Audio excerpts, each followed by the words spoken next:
আসসালামু আলাইকুম দর্শক। অন্যমঞ্চের আলোচনায় আজকে আমাদের আমন্ত্রিত অতিথি হিসেবে আছেন আওয়ামী লীগ ছাড়া নির্বাচনে আন্তর্জাতিক সতর্কতা। দর্শক, আপনি কি মনে করেন যে আওয়ামী লীগ ছাড়া যে এই যে নির্বাচনটা হয়ে যাচ্ছে, এই নির্বাচন হওয়ার ফলে সবকিছু শেষ হয়ে গেল? না, খেলা এখানেই শেষ নয়। কারণ এটি নির্বাচন হচ্ছে, আপনি বলতে পারেন যে ইউনূসের এই যে অচল অবস্থার যে শাসন, এই শাসনেরই একটা এক্সটেন্ডেড ভার্সন, বর্ধিত অংশ। জাস্ট ইউনূস হয়তো ক্ষমতার কেন্দ্র থেকে পরিবর্তন হয়ে সরকার প্রধান হিসেবে এখন দায়িত্বে আছেন, সেই জায়গায় একজন মানুষ আসবেন, একটা মন্ত্রিসভা গঠিত হবে, এবং ইউনূস যদি যেই সরকার গঠন করুক, বিএনপি বা জামাত, তাদের যদি একটা টোপ গ্রহণ করেন, ধরুন রাষ্ট্রপতির টোপ, কারণ নির্বাচনের 1 মাসের মধ্যে মহামান্য রাষ্ট্রপতিকে অপসারণ করা হবে, এবং তাছাড়া মহামান্য রাষ্ট্রপতি নিজেও বলেছেন যে তিনি এই পদে আসলে থাকবেন না নির্বাচনের পরে, তিনি নিজেই রিজাইন করবেন। তখন রিজাইন করবার প্রেক্ষাপট তৈরি হবে, স্পিকার আসবে, সংসদ থাকবে, অভিশংসন কিংবা স্পিকারের কাছে তিনি পদত্যাগ করতে পারেন, বিভিন্ন ব্যাপার। এই মুহূর্তে যেটি নেই, তো কাজেই এই নির্বাচনটা হয়ে গেল মানে শেষ হলো না, খেলা শুরু। কিংবা আওয়ামী লীগেরও হতাশার কোনো কারণই নেই, কারণ এই যে আজকে যে অচল অবস্থা আছে, ধরুন হতাশার কি কারণ থাকতে পারে আপনার? আওয়ামী লীগ যে পেছনে 16 বছর শাসন দিয়েছে, ওই শাসনের ধারে কাছে আজ পর্যন্ত গত 1.5 বছরে যেতে পেরেছে ইউনূস? কিংবা ইউনূসের এক্সটেন্ডেড ভার্সন যে নির্বাচিত সরকারটি আসবে, সেই সরকারটিও সেই ধারে কাছে যেতে পারবে কিনা? পারবে না, কারণ বাংলাদেশকে ইতিমধ্যেই অকার্যকর করে রাখা হয়েছে, এটি দেশে পারবে না। এবং আন্তর্জাতিকভাবে এই নির্বাচনটি যে গ্রহণযোগ্য হবে না, এবং আওয়ামী লীগ ছাড়া নির্বাচনে আন্তর্জাতিক সতর্কতা ইতিমধ্যে জারি হওয়ার মতোই অবস্থা। আপনারা জানেন যে সাম্প্রতিক সময়ে যুক্তরাজ্যের 4 জন সংসদ সদস্য বিবৃতি জারি করেছে, এবং সেই বিবৃতি ইউনূসের তথাকথিত অন্তর্বর্তী সরকারের মুখোশ আরো একবার খুলে দিয়েছে বলা যায়। 2024 সালের জুলাই মাসে বিদেশি অর্থায়নে পরিচালিত সুপরিকল্পিত দাঙ্গার মাধ্যমে জনগণের নির্বাচিত সরকারকে উৎখাত করে ক্ষমতা দখলকারী এই অবৈধ কাঠামো এখন ফেব্রুয়ারিতে একটি প্রহসনের নির্বাচন আয়োজন করতে যাচ্ছে। কিন্তু বাংলাদেশের সর্ববৃহৎ ও ঐতিহ্যবাহী রাজনৈতিক দল আওয়ামী লীগকে নিষিদ্ধ করে যে নির্বাচনের পরিকল্পনা করা হচ্ছে, তা কোনোভাবেই গণতান্ত্রিক বলে বিবেচিত হতে পারে না। ইউনূস এবং তার দোসররা যেভাবে সামরিক বাহিনীর ছত্রছায়ায় এবং ইসলামী জঙ্গি সংগঠনগুলোর সহায়তায় ক্ষমতায় এসেছেন, তা বাংলাদেশের সাংবিধানিক ব্যবস্থার প্রতি সরাসরি আঘাত। জনগণের ভোটে নির্বাচিত একটি সরকারকে রাস্তার সহিংসতা এবং সুপরিকল্পিত ষড়যন্ত্রের মাধ্যমে সরিয়ে দেওয়া হয়েছে, আর এখন সেই অবৈধ কাঠামোয় নির্ধারণ করছে কোন দল নির্বাচনে অংশগ্রহণ করতে পারবে আর কোন দল পারবে না। এটি কেবল গণতন্ত্রের প্রতি উপহাস নয়, জনগণের মৌলিক অধিকারের প্রতি চরম অবমাননা। যুক্তরাজ্যের সংসদ সদস্য বব ব্ল্যাকম্যান, তিনি এর আগেও বিবৃতি দিয়েছেন, আবারও সাম্প্রতিক সময়ে তিনি বিবৃতি দিয়েছেন। জিম শ্যানন, জাস আথওয়েল এবং ক্রিস লয়ের বিবৃতিতে স্পষ্টভাবে উল্লেখ করা হয়েছে যে ব্যাপক জনসমর্থন রয়েছে এমন রাজনৈতিক দলগুলোকে নিষিদ্ধ করা জাতিসংঘ এবং যুক্তরাজ্য সহ বাংলাদেশের দীর্ঘদিনের মিত্র দেশগুলোর নির্দেশনার সম্পূর্ণ বিপরীত। তারা পরিষ্কার করে বলেছে, কোনো অনির্বাচিত সরকারের বাংলাদেশের ভোটারদের ওপর এমন বিধিনিষেধ আরোপ করার অধিকার নেই। প্রধান রাজনৈতিক দলগুলোকে বাদ দিয়ে যে নির্বাচন, তা কখনোই গণতান্ত্রিক হতে পারে না। আওয়ামী লীগ শুধু একটি রাজনৈতিক দল নয়, এটি বাংলাদেশের স্বাধীনতা সংগ্রামে নেতৃত্ব দানকারী সংগঠন। দেশের সংখ্যাগরিষ্ঠ মানুষের আস্থা ও সমর্থন নিয়ে এই দল বারবার ক্ষমতায় এসেছে। এই দলকে নিষিদ্ধ করে নির্বাচন করার অর্থ হলো কোটি কোটি মানুষের ভোটাধিকার কেড়ে নেওয়া। ইউনূস এবং তার সমর্থকরা যতই চেষ্টা করুন না কেন, বাংলাদেশের রাজনীতি থেকে আওয়ামী লীগকে মুছে দেওয়া সম্ভব নয়। এটি একটি প্রতিষ্ঠিত সত্য যে আওয়ামী লীগের অংশগ্রহণ ছাড়া কোনো নির্বাচনই বাংলাদেশের জনগণের প্রকৃত প্রতিনিধিত্ব করতে পারে না। যুক্তরাজ্যের সংসদ সদস্যরা তাদের বিবৃতিতে উল্লেখ করেছেন যে বাংলাদেশ একটি সন্ধিক্ষণে দাঁড়িয়ে আছে। 2024 সালে অন্তর্বর্তী সরকার গঠনের পর এটি প্রথম জাতীয় নির্বাচন। কিন্তু এই নির্বাচন যদি সত্যিকারের অংশগ্রহণমূলক না হয়, যদি নিরপেক্ষ আন্তর্জাতিক পর্যবেক্ষকদের দ্বারা অনুমোদন না পায়, তাহলে বাংলাদেশের জন্য ন্যায় বিচার, স্থিতিশীলতা এবং সমৃদ্ধি আনতে পারবে না। মুক্ত, সুষ্ঠু এবং অন্তর্ভুক্তিমূলক নির্বাচন ছাড়া লাখ লাখ সাধারণ মানুষ তাদের ভোটাধিকার থেকে বঞ্চিত হবে এবং ভোট দিতেই যাবে না। বাংলাদেশের রাজনীতি দীর্ঘদিন ধরে মেরুকৃত হয়ে আছে, এটা ঠিক। সব দলই এর জন্য কিছুটা দায়ী, কিন্তু জাতীয় পুনর্মিলন অর্জন করতে হলে, থেমে থাকা অর্থনৈতিক উন্নয়ন আবার গতিশীল করতে হলে, ভবিষ্যৎ যে কোনো সরকারকে জনগণের প্রকৃত সম্মতি নিয়ে শাসন করতে হবে। বাংলাদেশকে এই নির্বাচনের মাধ্যমে রাজনৈতিক বহুত্ববাদের সংস্কৃতি প্রতিষ্ঠা করতে হবে, যেখানে বিরোধী দলগুলো গঠনমূলক ভূমিকা পালন করতে পারে। কিন্তু ইউনূসের অবৈধ শাসন আমলে তা কি আদৌ সম্ভব? যুক্তরাজ্য বাংলাদেশের অন্যতম নিকটতম বাণিজ্য ও উন্নয়ন অংশীদার। এই সম্পর্কের গভীরতা থেকেই ব্রিটিশ সংসদ সদস্যরা উদ্বেগ প্রকাশ করেছেন রাজনৈতিক উদ্দেশ্য প্রণোদিত আটক, বিচার ব্যবস্থার পদ্ধতিগত ব্যর্থতা এবং গণমাধ্যম কর্মীদের স্বেচ্ছাচারী গ্রেপ্তারের বিষয়ে। এগুলো নিছক অভিযোগ নয়, বিশ্বাসযোগ্য প্রতিবেদনে উঠে এসেছে এসব তথ্য। ইউনূস সরকার যে গণতান্ত্রিক নীতিমালার প্রতি প্রতিশ্রুতিবদ্ধ বলে দাবি করে, তা কেবল মুখের কথা হয়ে দাঁড়িয়েছে। ব্রিটিশ সংসদ সদস্যরা তাদের সরকার এবং জাতিসংঘের মতো আন্তর্জাতিক সংস্থাগুলোর প্রতি আহ্বান জানিয়েছেন ইউনূসকে তার গণতান্ত্রিক প্রতিশ্রুতি রক্ষা করতে, বাংলাদেশের সব নাগরিকের নাগরিক অধিকার সুরক্ষা করতে এবং নির্বাচন মুক্ত, সুষ্ঠু ও অন্তর্ভুক্তিমূলক নিশ্চিত করতে চাপ প্রয়োগ করতে। এটি একটি স্পষ্ট বার্তা যে আন্তর্জাতিক সম্প্রদায় ইউনূসের ভণ্ডামি এবং স্বৈরাচারী আচরণ চিনতে পারছে। ইউনূস এখন রাজনীতির ময়দানে নিজেকে ত্রাণকর্তা হিসেবে উপস্থাপন করতে চাইছেন, কিন্তু তার অবৈধ ক্ষমতা দখল, বিদেশি শক্তির প্রত্যক্ষ মদদ এবং জঙ্গিবাদের সাথে তার আতাত বাংলাদেশের জনগণের কাছে স্পষ্ট। জুলাই দাঙ্গা যে একটি সুপরিকল্পিত ষড়যন্ত্র ছিল, তা এখন আর কারো কাছে গোপন নয়। বিদেশি অর্থ এবং সামরিক বাহিনীর সমর্থন ছাড়া ইউনূস একদিনও ক্ষমতায় টিকতে পারতেন না এবং এখনো পর্যন্ত পারবে না। আজকেই যদি সেনাবাহিনী বলে যে তুমি 1 ঘন্টার মধ্যে পদত্যাগ করবে, 1 ঘন্টার মধ্যে ইউনূস পদত্যাগ করতে বাধ্য। এখন প্রশ্ন হলো, আওয়ামী লীগকে বাদ দিয়ে ফেব্রুয়ারিতে যে নির্বাচন হতে চলেছে, তা কি আদৌ নির্বাচন বলা যায়? উত্তর হলো না। এটি একটি নামসর্বস্ব প্রহসন, যার একমাত্র উদ্দেশ্য হলো ইউনূস এবং তার মিত্রদের অবৈধ ক্ষমতাকে বৈধ দেওয়ার চেষ্টা করা। আমি শুরুতেই বলেছি যে ইউনূসের এই ক্ষমতাকালের এক্সটেন্ডেড ভার্সন হতে যাচ্ছে 12 ফেব্রুয়ারি যদি নির্বাচনটা করতে সফল হয় সেটি। কিন্তু বাংলাদেশের জনগণ এবং আন্তর্জাতিক সম্প্রদায় এই প্রহসন মেনে নেবে না। বাংলাদেশের রাজনৈতিক ইতিহাসে আওয়ামী লীগের ভূমিকা অনস্বীকার্য। এই দল ছাড়া বাংলাদেশের কোনো নির্বাচনই পূর্ণাঙ্গ হতে পারে না।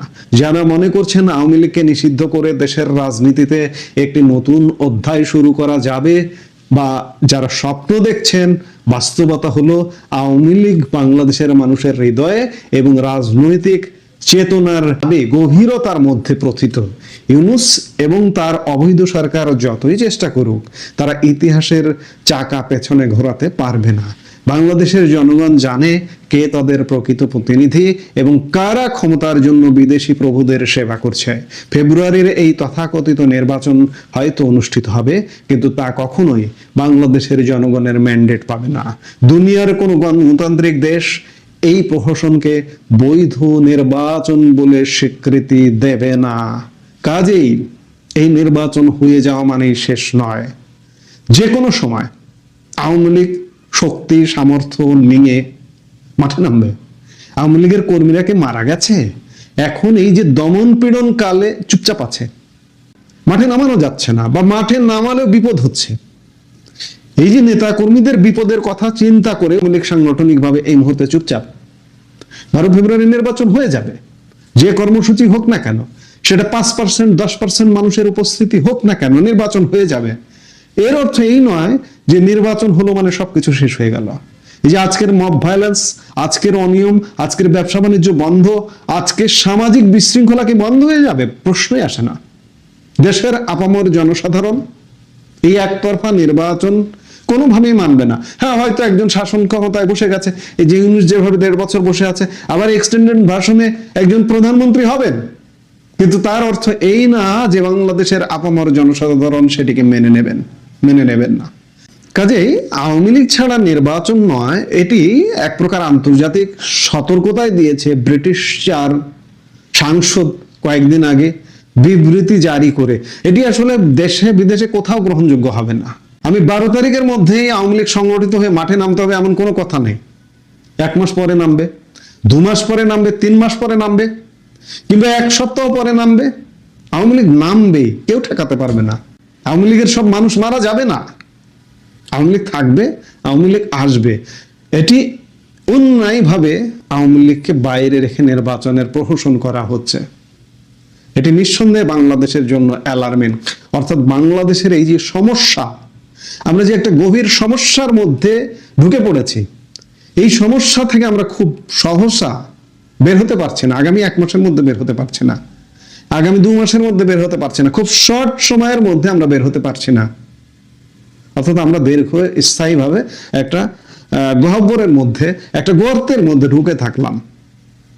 এটা নিঃসন্দেহে বাংলাদেশের জন্য এবং আন্তর্জাতিকভাবে বাংলাদেশ প্রসঙ্গে এটা একটা বড় ধরনের অ্যালার্মিং এবং বড় ধরনের বাংলাদেশকে নিয়ে বড় সতর্কতা, যে বাংলাদেশ তার স্বাভাবিক গতিতে এগোতে পারছে না। আসসালামু আলাইকুম। আমরা তো জানি আমাদের নোবেল লরিয়েট প্রধান উপদেষ্টা ডক্টর মোহাম্মদ ইউনূস পশ্চিমা গণমাধ্যম সহ বিদেশি মিডিয়াগুলোর সঙ্গে তিনি কথা বলতে, সাক্ষাৎকার দিতে স্বাচ্ছন্দ্য বোধ করেন। তিনি নিজ দেশের গণমাধ্যমকে এড়িয়ে চলেন, এমন অভিযুক্ত নতুন কিছু নয়। কিন্তু এই মুহূর্তে ডক্টর মোহাম্মদ ইউনূস সাহেব বিদেশি গণমাধ্যমকেও এড়িয়ে যাচ্ছেন। বিদেশি গণমাধ্যমে কারোর সঙ্গে কোনো ধরনের কথা বলছেন না, সাক্ষাৎকার দিচ্ছেন না। বিষয়টি আসলে কি? এমনকি তার উপদেষ্টা পরিষদের কোনো সদস্য বিদেশি গণমাধ্যমের মুখোমুখি হচ্ছেন না। ভিতরে খবরটা আসলে কি? বলছি এই জন্য যে আল জাজিরার পক্ষ থেকে ডক্টর মোহাম্মদ ইউনূসের এই মুহূর্তে একটি সাক্ষাৎকার নিতে চাওয়া হয়েছিল নির্বাচনের ঠিক 1 মাস আগে এসে, কিন্তু তিনি রাজি হননি, তিনি মুখে কুলুপ এঁটেছিলেন। অবশেষে তার পক্ষ থেকে আল জাজিরাকে সাক্ষাৎকার নিতে বাধ্য হতে হয়েছে আমাদের প্রধান উপদেষ্টার প্রেস সচিব মিস্টার শফিকুল আলমের। এবং মজার বিষয় হচ্ছে, আল জাজিরার সাংবাদিক শ্রী নিবাসন জৈন, তার যে প্রশ্নের মারপ্যাচ সেখানে একেবারে ধরা পড়ে গেছেন, ধরা খেয়েছেন আর কি মিস্টার শফিকুল আলম, ভেবাচেকা খেয়ে গেছেন। Very interesting. এবং তার বক্তব্যের পরতে পরতে যে কতটা অসত্য, সরকারের ভিতরকার সব বিষয় যে কত অন্তঃসারশূন্য এই মুহূর্তে, সেটা তার নিজের বক্তব্যের মধ্য দিয়েই বেরিয়ে এসেছে। এক এক সময় এক এক কথা। আমি একটু বলি আপনাদের সামনে, কিছু অংশ আপনাদের সামনে তুলে ধরি। এখানে খুব বেশি মন্তব্যের কিছু নেই, শুধু প্রশ্ন উত্তর পর্বগুলোর কিছুটা বাদ দিয়ে আমি আপনাদের সামনে তুলে ধরছি। এবং আল জাজিরার পক্ষ থেকে নির্বাচনের ডামাডালের মধ্যে যে রাজনৈতিক উত্তেজনা বৃদ্ধি, একের পর এক রাজনৈতিক হত্যাকাণ্ড, গণমাধ্যমের কার্যালয় জ্বালিয়ে দেওয়া, গুড়িয়ে দেওয়া, সাংস্কৃতিক প্রতিষ্ঠানে হামলা, হিন্দু ব্যক্তিকে পিটিয়ে হত্যা সহ আরো অনেক বিষয় সেখানে উঠে আসে। এবং যথেষ্ট পরিমাণ অস্বস্তি বোধ করতে থাকেন মিস্টার শফিকুল আলম, অনেকটা অপ্রস্তুত হয়ে পড়েন। তার বক্তব্যের মধ্য দিয়ে এগুলো ফুটে উঠেছে। শ্রীনিবাসন জৈনের প্রশ্ন ছিল আল জাজিরার পক্ষ থেকে। এবং তার আগে বলি যে তিনি যে বক্তব্য দিতে চাচ্ছেন না, ডক্টর মোহাম্মদ ইউনূস সাক্ষাৎকার এড়িয়ে যাচ্ছেন, সেই বিষয়টিও নোটিশ করেছেন আল জাজিরার সাংবাদিক। তিনি সরাসরি শফিকুল আলমকে বলছেন যে সাধারণত অন্তর্বর্তী সরকার নিয়ে সাক্ষাৎকার নিতে চাইলে আমরা প্রধান উপদেষ্টার সঙ্গেই কথা বলি এবং তাকে পাওয়া যায়, কিন্তু এবার কিছুটা দ্বিধা লক্ষ্য করা গেছে। আমরা তার সঙ্গে কথা বলতে পারিনি, এমনকি কোনো মন্ত্রী সমমর্যাদার উপদেষ্টাকেও পাওয়া কঠিন ছিল। কিন্তু অন্তর্বর্তী সরকারের ভিতরে এমন কোনো উদ্বেগ কি আছে যার কারণে এই অনীহা সবার মধ্য থেকে প্রকাশ পাচ্ছে? উত্তরে শফিকুল আলম বলছেন যে না না না, আমি সেটা মনে করি না। তারা তাদের কাজে খুবই ব্যস্ত এবং তাদের সবচেয়ে বড় দায়িত্ব এই মুহূর্তে নির্বাচনের আয়োজন করা। তারা এমন কিছু বলতে চান না এই মুহূর্তে যাতে নতুন করে বিতর্কের মধ্যে পড়েন। কি আশ্চর্য, যেখানে সেখানে যত তত্ত্ব যেসব বিষয়ে কথা বলছেন উপদেষ্টারা, হা ভোট নিয়ে মহাব্যস্ত, আর বিদেশি গণমাধ্যমের সঙ্গে কথা বলার সময় তারা পান না। কি হাস্যকর একটি বিষয়। আল জাজিরার পক্ষ থেকে প্রশ্ন ছিল যে সরকার কি আদৌ পরিস্থিতি নিয়ন্ত্রণে রাখতে পারছে সবকিছু, এবং নির্বাচনী প্রচারণার সময় ঢাকায় যে একজন প্রভাবশালী যুবনেতাকে হত্যা করা হলো, দুটি বড় গণমাধ্যম জ্বালিয়ে দেওয়া হলো আগুন দিয়ে, এটা কি চরম আইনহীনতা নয়? শফিকুল আলম বলছেন না না, সরকার সবকিছু নিয়ন্ত্রণে রাখতে পারছে। হামলাগুলো করেছে মব এবং সেগুলো ঠেকাতে আমরা সেনা পাঠিয়েছিলাম। খেয়াল করুন, হামলাগুলো করেছে মব এবং সেগুলো ঠেকাতে আমরা সেনা পাঠিয়েছিলাম। দুর্ভাগ্যবশত তারা হামলা ঠেকাতে পারেনি, তারা দ্য ডেইলি স্টার ভবনে আটকে পড়া সাংবাদিকদের উদ্ধার করেছে, কিন্তু হামলা বন্ধ করতে পারেনি। কি আশ্চর্য! এই শফিকুল আলম দুদিন আগেই বলেছেন বাংলাদেশে মব বলে কিছু নেই, যা কিছু ঘটছে আওয়ামী লীগ সরকারের 15.5 বছরের বিভিন্ন কর্মকাণ্ডে, অত্যাচার, নির্যাতনে মানুষ অতিষ্ঠ হয়ে তাদের যে পুঞ্জীভূত ক্ষোভ, তার নাকি বিস্ফোরণ ঘটছে। অথচ এখন এসে তিনি মব বলতে বাধ্য হচ্ছেন। যদিও ডেইলি স্টার প্রথম আলোতে যেদিন অগ্নিকাণ্ডের ঘটনা ঘটানো হলো সেদিন তিনি এই শব্দটা উচ্চারণ করেছিলেন, আমরা অবাক হয়েছিলাম, বিস্ময় প্রকাশ করেছিলাম। এখন তিনি আন্তর্জাতিক গণমাধ্যমের সামনেও মব শব্দটা উচ্চারণ করছেন। আর সেনাবাহিনীর উপরে কেন সব ধরনের দায় চাপিয়ে দেওয়া হচ্ছে? সেনাবাহিনী নিয়ে নানান ধরনের বিতর্ক থাকতে পারে, কিন্তু কেন সেনাবাহিনীর উপরে সরকারের সব দায় দায়িত্ব চাপিয়ে দেওয়া হচ্ছে যে তারা নিয়ন্ত্রণ করতে পারেনি, মব বন্ধ করতে পারেনি? উদ্দেশ্যটা কি? এবং প্রশ্ন ছিল, ছড়িয়ে পড়া ভিডিওতে দেখা গেছে পুলিশ দাঁড়িয়ে দাঁড়িয়ে মবের হামলা দেখছিল, পুলিশের তেমন একটা তৎপরতা দেখা যায়নি। আবার শফিকুল আলম বলছে না না, আমরা তো সেনাবাহিনী ও পুলিশ পাঠিয়েছি, তারা কেন কার্যকর ব্যবস্থা নিতে ব্যর্থ হয়েছে তা তদন্ত করা হচ্ছে। আল জাজিরার সাংবাদিক বলছেন, আপনি কি ঘটনার ভয়াবহতা কম করে দেখাচ্ছেন? দ্য ডেইলি স্টারের সম্পাদক এবং প্রকাশক মাহফুজ আনাম বলেছেন যে আমরা হত্যার যুগে প্রবেশ করেছি, মত প্রকাশের স্বাধীনতার কথা ভুলে যান, এখন প্রশ্ন হলো টিকে থাকার অধিকার নিয়ে। আল জাজিরার সাংবাদিক কোট করছেন মাহফুজ আনামের বক্তব্য, অথচ ডক্টর ইউনূস কথা কথা বলেন যে আমরা বর্বরতার থেকে নাকি সভ্যতার যুগে প্রবেশ করেছি। যাই হোক, শ্রীনিবাসন আল জাজিরার সাংবাদিক, তিনি বলছেন দ্য নিউ এজ সম্পাদক নুরুল কবির কে ডেইলি স্টারের কার্যালয়ের বাইরে মারধর করা হয়েছে। তিনি বলেছেন, আমি পরিষ্কারভাবে বলতে পারি সরকারের একটি অংশ কিংবা পুরো সরকার এই ঘটনা ঘটতে দিয়েছে। শফিকুল আলম উত্তর দিতে গিয়ে বললেন যে নুরুল কবির মিথ্যা বলেছেন, এমন অভিযোগ করার আগে তাকে প্রমাণ দিতে হবে, এটা ভিত্তিহীন। যদি তিনি মনে করেন সরকারের কোনো অংশ জড়িত তাহলে প্রমাণ দিক, আমরা কি পুলিশ পাঠাইনি, আমরা কি সেনাবাহিনী পাঠাইনি? আবারও তিনি খুব নিজেকে জাহির করে বলছেন। আল জাজিরার সাংবাদিক তখন তিনি বলছেন হয়তো নুরুল কবির বোঝাতে চেয়েছেন পুলিশ কার্যকর ছিল না, তারা হামলা ঠেকাতে পারেনি। তারপরে কি এক অদ্ভুত উত্তর দিলেন প্রধান উপদেষ্টা প্রেস সচিব মাননীয় শফিকুল আলম সাহেব। তিনি বললেন তারা তদন্ত করে দেখাক যে পুলিশ তা ঠেকাতে পারেনি। এটা কোনো কথা? তদন্ত করবে সাংবাদিকরা, তদন্ত করা কাজ সাংবাদিকদের। যা দেখা যাচ্ছে, যা আমরা দেখছি, সেগুলোই তো প্রকাশ করা হচ্ছে, এবং সেই প্রকাশ করতে গিয়ে, সমালোচনা করতে গিয়ে আমাদের মতন কাউকে কাউকে কারাগারে অন্ধ প্রকোষ্ঠে থাকতে হচ্ছে মাসের পর মাস। আল জাজিরার পক্ষ থেকে প্রশ্ন করা হলো পরবর্তীতে এসে, কিন্তু সেই ব্যাখ্যা কি সরকারের পক্ষ থেকেই আসা উচিত নয়? যেটা বলছিলাম যে তদন্ত বা ব্যাখ্যা যারা অভিযোগ করছে তাদেরকে নাকি দিতে হবে, তদন্ত করতে হবে। এবং শফিকুল আলমের উদ্দেশ্যে বলা হচ্ছে, আপনি কি বলছেন সরকারের ভিতর কেউ দায়ী নয়? এটা মনে করিয়ে দিয়ে প্রশ্ন করে শ্রীনিবাসন বলছেন,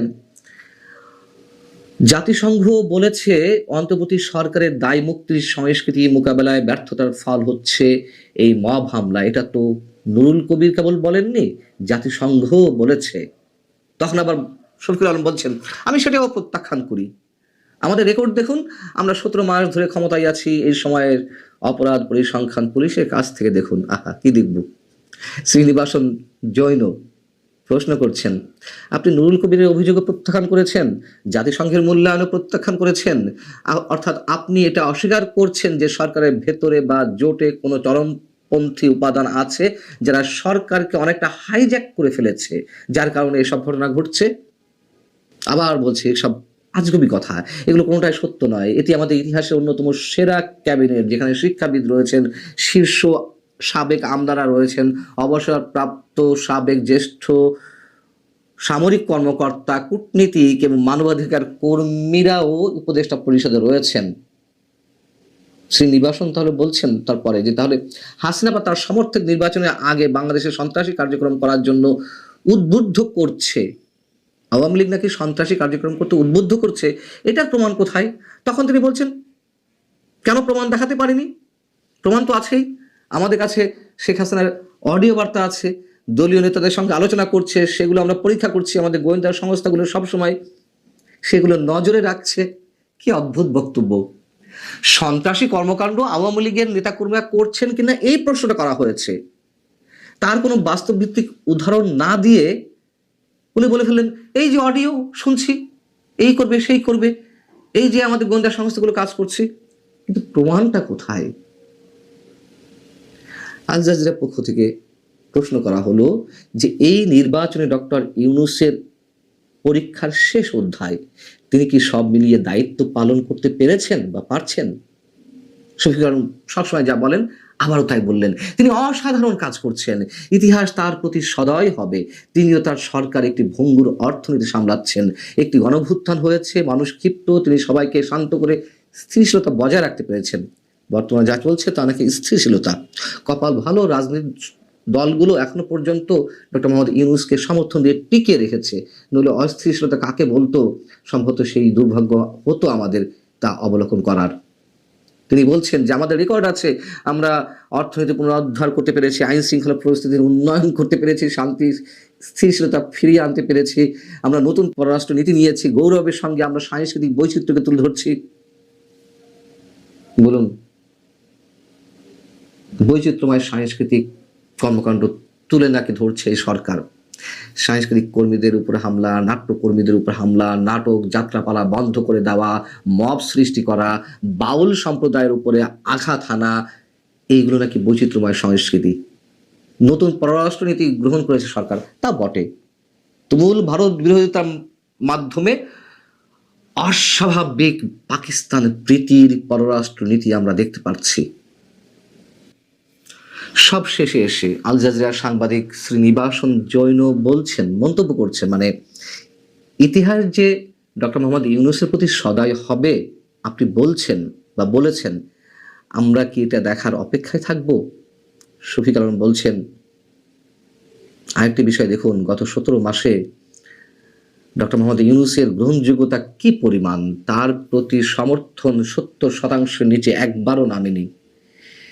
এই যে সব শেষে একটি কথা বললেন, জনপ্রিয়তাকে উল্লেখ করে ডক্টর মোহাম্মদ ইউনূসের সমর্থন নাকি এত এত পরিমাণ, এই সময় এসে এইভাবে শতাংশ দিয়ে, শতকরা হিসাব দিয়ে ডক্টর মোহাম্মদ ইউনূসের যে জনপ্রিয়তা 70%, এটি দ্বারা তিনি কি প্রমাণ করতে চেয়েছেন? এর ভিতর কি অন্য কিছু লুকিয়ে আছে?